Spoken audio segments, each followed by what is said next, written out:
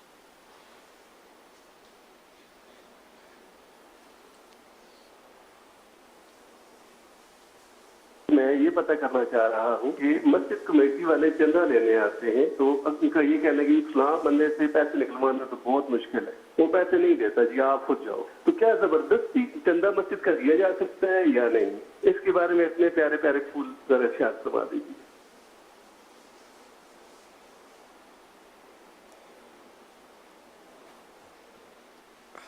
یہ تو ہر جگہ ہوتا ہے.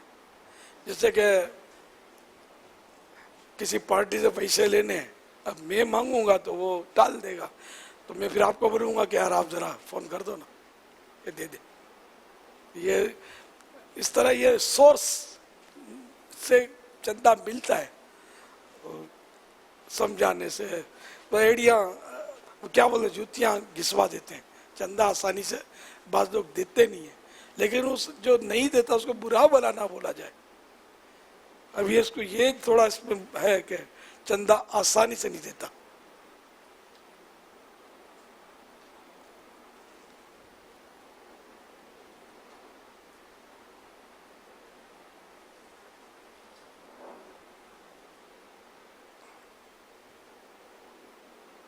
انداز اپنائیت والا ہو، تھوڑا سا وہ لجاجت والا ہو. اب اگر برائیوں والا یا یہ سب آپ نے کہا کہ وہ کنجوس مکھی چوس ہے یار، ہم سے تو یہ تھوڑا پریشر والا ہو، تم بولو گے نا تو کچھ نہ کچھ، اور اس کو ایسا لگے کہ یار میں نہیں دوں گا تو میری بے عزتی ہوگی یا مجھے ذلیل کیا جائے گا، تو ایسی کوئی حالات شاید پیدا نہ کیے جائیں. جی جی، یہ نہ کہ آپ کے شر سے بچنے کے لیے وہ دے. اس میں جیسے موقع محل زبردستی تو نہیں ہو سکتا، لیکن تعلقات ہوتے ہیں نا بعض اوقات، تو وہ زبردستی دل آزار زبردستی نہیں ہوتی، وہ اپنائیت والی ہوتی ہے. اب سمجھ میں آتا ہے 15,000 دے سکتا ہے، 10,000 دے، یار آپ تو ابھی 15 کر سکتے ہو، یار آپ تو 15 تو کر دو. تو یہ بعض اوقات ایسے اپنائیت والے ماحول میں تھوڑی بہت بات ہو جاتی ہے. اور وہ ہر چندہ دینے والا کوئی چندہ لینے والے سے ڈرتا تھوڑی ہے. دینے والا لینے والے سے، وہ دینے والا لینے والے سے ڈرتا نہیں ہے، وہ عام طور پہ ڈرتا نہیں ہے. کبھی ایسا ہوتا ہے کہ اللہ کے بدماش لوگ ہوتے ہیں، وہ نیاز وغیرہ اگر کرتے ہیں یا کچھ کرتے ہیں، مطلب محرم میں کچھ کرتے ہیں، تو یہ لوگ بعض اوقات زبردستی لے رہے ہوتے ہیں، تو یہ غلط ہوتا ہے، یہ گناہ ہے. تو یہ بیچارے وہ اللہ کے لیے نہیں دے رہے ہوتے ہیں، اس بدماشی سے ڈر کر اس کے شر سے بچنے کے لیے دے رہے ہوتے ہیں.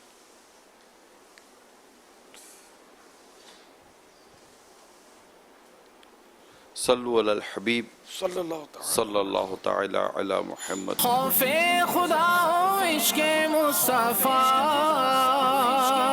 علم و عمل اصلاح معاشرہ، فقہ شریعت و طریقت کا ہے مجموعہ مدنی مذاکرہ، ہے مجموعہ مدنی مذاکرہ. مدنی مذاکرہ، مدنی مذاکرہ.